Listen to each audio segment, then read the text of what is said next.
let's run through setting the time on our G-Shock AW-590. To enter time setting mode, we're going to want to press and hold our adjust button. We'll hear the watch beep and our seconds will start flashing. We can zero this with our forward button.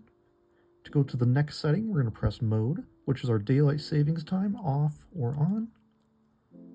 Our next setting will allow us to choose our time zone using the forward and reverse buttons. Mode again to enter our next setting, which is our hour. It's currently 11 where I live. Mode again will allow us to adjust our minute. It is 41. Mode again to change between 12 and 24-hour timekeeping. Mode again to set our year, 2025. Mode again for our month, April. And mode again to set our day, the 16th.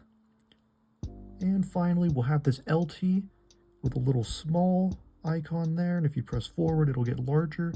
This is simply your light duration.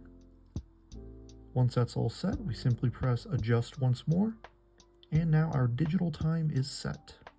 But of course, you probably noticed that our hands did not set themselves to the right time. To adjust our hands, we're going to press our mode button and cycle until we get to this H set. Then we're going to press and hold adjust. And now we can advance our hands to match our digital time.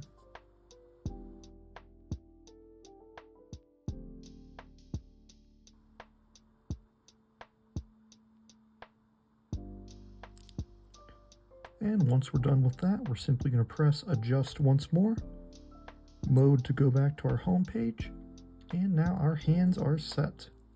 Thank you all so much for joining me in this quick time setting tutorial. I really hope that it was clear and helpful. If you're interested in more tutorials and watch related content, please do consider subscribing. Thanks guys.